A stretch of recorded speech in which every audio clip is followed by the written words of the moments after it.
Today's reading is in the book of Genesis, chapters 35 through 37, starting with chapter 35. And God said to Jacob, "Arise and go up to Bethel and dwell there. Make an altar there to the God who appeared to you when you fled from your brother Esau." So Jacob said to his household and all who were with him, "Put away the foreign gods that are among you, and purify yourselves and change your garments. Then let us arise and go up to Bethel, so that I may make there an altar to the God who answered me in the day of my distress, and has been with me ever since I have gone." So they gave to Jacob all the foreign gods that they had, and the rings that were in their ears. And Jacob hid them under a terebinth tree that was near Shechem. And as they journeyed, a terror from God fell upon the cities that were around them, so that they did not pursue the sons of Jacob. And Jacob came to Uz, that is Bethel, which is in the land of Canaan, he and all the people who were with him. And there he built an altar, and he called the place El Bethel, because there God had revealed himself to him when he fled from his brother. And Deborah, Rebekah's nurse, died and was buried under an oak below Bethel. So he called its name Alon-Bacuth. God appeared to Jacob again when he came from Padanaram and blessed him. And God said to him, "Your name is Jacob. No longer shall your name be called Jacob, but Israel shall be your name." So he called his name Israel. And God said to him, "I am God Almighty. Be fruitful and multiply. A nation and a company of nations shall come from you, and kings shall come from your own body.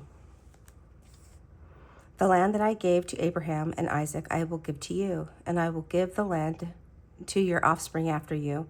Then God went up from him in the place where he had spoken with him. And Jacob set up a pillar in the place where he had spoken with him, a pillar of stone. So he poured out a drink offering on it and poured oil on it. So Jacob called the name of the place where God had spoken with him Bethel. Then when they journeyed from Bethel, when they were still some distance from Ephrath, Rachel went into labor, and she had hard labor. And when her labor was at its hardest, the midwife said to her, "Do not fear, for you have another son." And as her soul was departing, for she was dying, she called his name Ben-Odani, but his father called him Benjamin. So Rachel died, and she was buried on her way to Ephrath, that is Bethlehem. And Jacob set up a pillar over her tomb. It is the pillar of Rachel's tomb, which is there to this day. And Israel journeyed on and pitched his tent beyond the tower of Eder. While Israel lived in the land, Reuben went and lay with Bilhah, his father's concubine, and Israel heard of it. Now the sons of Jacob were 12. The sons of Leah, Reuben, Jacob's firstborn, Simeon, Levi, Judah, Issachar, and Zebulun. The sons of Rachel, Joseph and Benjamin. The sons of Bilhah, Rachel's servant, Dan and Naphtali. The sons of Zilpah, Leah's servant, Gad and Asher. These are the sons of Jacob who were born to him in Padanaram. And Jacob came to his father Isaac at Maamar in Kiriath Arba, that is Hebron. And Abraham and Isaac had sojourned. Now the days of Isaac were 180 years, and Isaac breathed his last, and he died, and was gathered to his people, old and full of days, and his sons Esau and Jacob buried him. Chapter 36. These are the generations of Esau, that is Edom. Esau took his wives from the Canaanites. Adah, the daughter of Elron, the Hittite. Aholibamah, the daughter of Anah, the daughter of Zibeon, the Hittite. And Basemath, Ishmael's daughter, the sister of Nebaioth. And Adah bore to Esau Eliphaz. Basemath bore Reuel, and Aholibamah bore Jeush, Jalam, and Korath. These are the sons of Esau who were born to him in the land of Canaan. Then Esau took his wives, his sons, his daughters, and all the members of his household, his livestock, all his beasts, and all his property that he had acquired in the land of Canaan. And he went into the land away from his brother Jacob, for their possessions were too great for them to dwell together. The land of their sojournings could not support them because of their livestock. So Esau settled in the hill country of Seir. Esau is Edom. These are the generations of Esau, the father of the Edomites, in the hill country of Seir. These are the names of Esau's sons: Eliphaz, the son of Adah, the wife of Esau; Reuel, the son of Bathemath, the wife of Esau. The sons of Eliphaz were Teman, Omar, Zepho, Gatam, and Kenaz. Timnah was a concubine of Eliphaz, Esau's son. She bore Amulek to Eliphaz.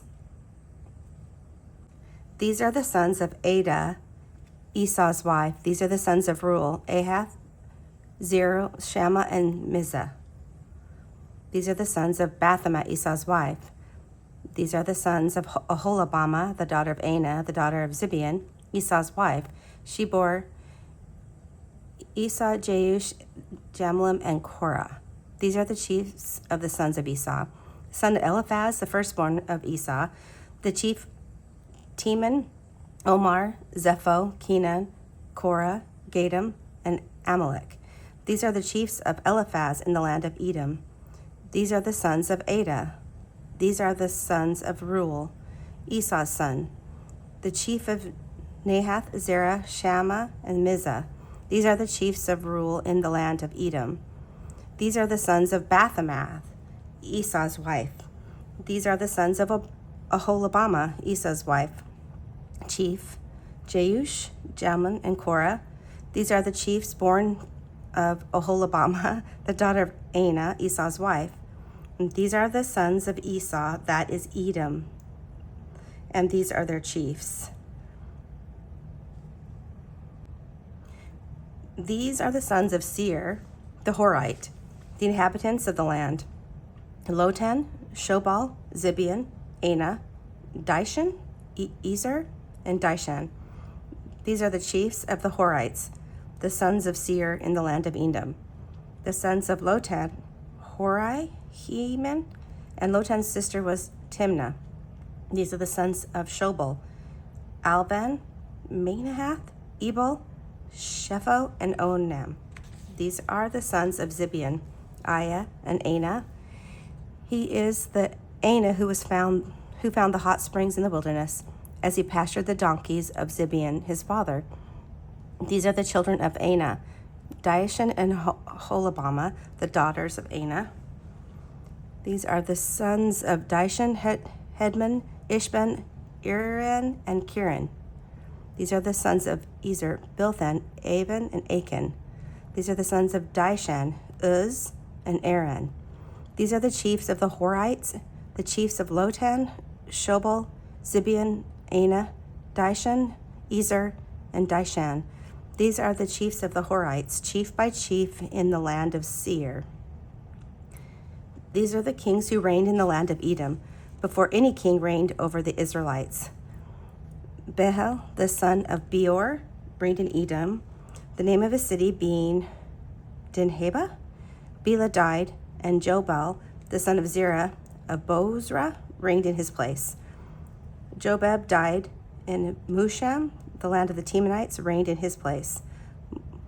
Husham died, had Hadad, the son of Bedad, who divided Midian in the country of Moab, reigned in his place.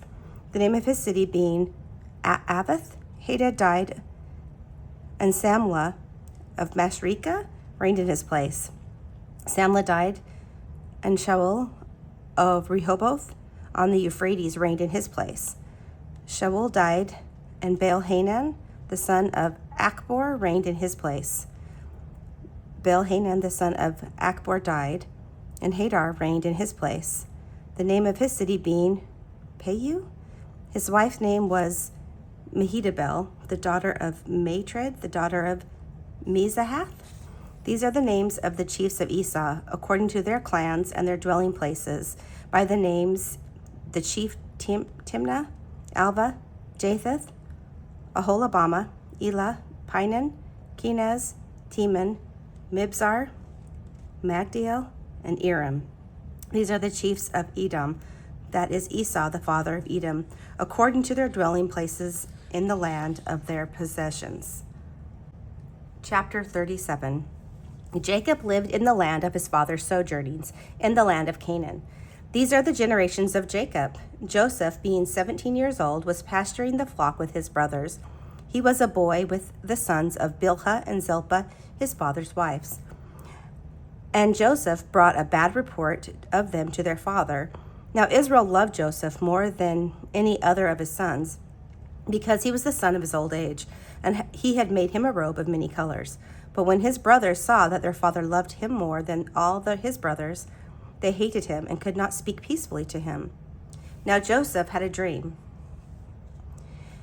and when he told it to his brothers, they hated him even more. He said to them, "Hear this dream that I have dreamed. Behold, we were binding sheaves in the field, and behold, my sheaf arose and stood upright.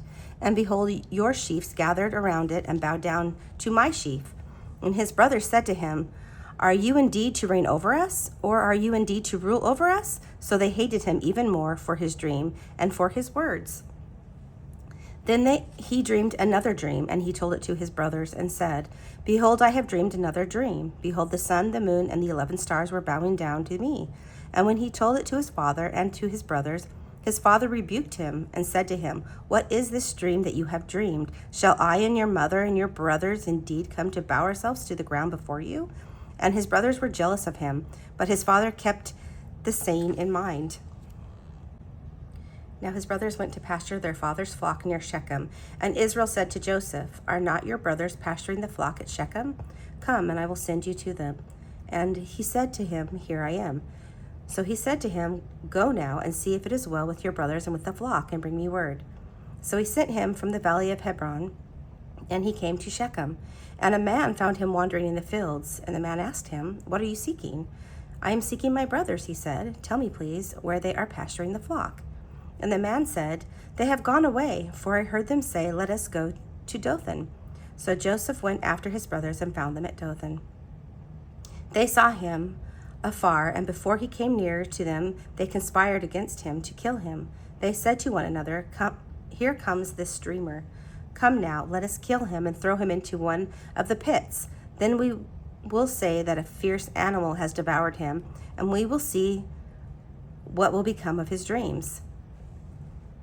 But then Reuben heard it and rescued him out of their hands, saying, "Let us not take his life." And Reuben said to them, "Shed no blood. Throw him into this pit here in the wilderness, but do not lay a hand on him, that he might rescue him out of their hands and restore him to his father." So when Joseph came to his brothers, they stripped him of the robe of many colors that he wore, and they took him and threw him into a pit. The pit was empty, and there was no water in it. Then they sat down to eat, and looking up, they saw a caravan of Ishmaelites coming from Gilead, with their camels bearing gum, balm, and myrrh, and on their way to carry it down to Egypt. Then Judah said to his brothers, "What profit is it if we kill our brother and conceal his blood? Come, let us sell him to the Ishmaelites, and let our hand not be upon him, for he is our brother, our own flesh." And his brothers listened to him. Then Midianite traders passed by, and they drew Joseph up and lifted him out of the pit, and sold him to the Ishmaelites for 20 shekels of silver. They took Joseph to Egypt. When Reuben returned to the pit and saw that Joseph was not in the pit, he tore his clothes and returned to his brothers and said, "The boy is gone, and I, where shall I go?" Then they took Joseph's robe and slaughtered a goat and dipped the robe in blood. And they sent the robe of many colors and brought it to their father and said, "This we have found. Please identify whether it is your son's robe or not." And he identified it and said, "It is my son's robe. A fierce animal has devoured him, and Joseph is without doubt torn to pieces." Then Jacob tore his garment and put sackcloth on his loins and mourned for his son many days. All of his sons and all of his daughters rose up to comfort him, but he refused to be comforted and said, "No, I shall go down to Sheol to my son's mourning." Thus his father wept for him. Meanwhile, the Midianites had sold him into Egypt to Potiphar, an officer of Pharaoh, the captain of the guard.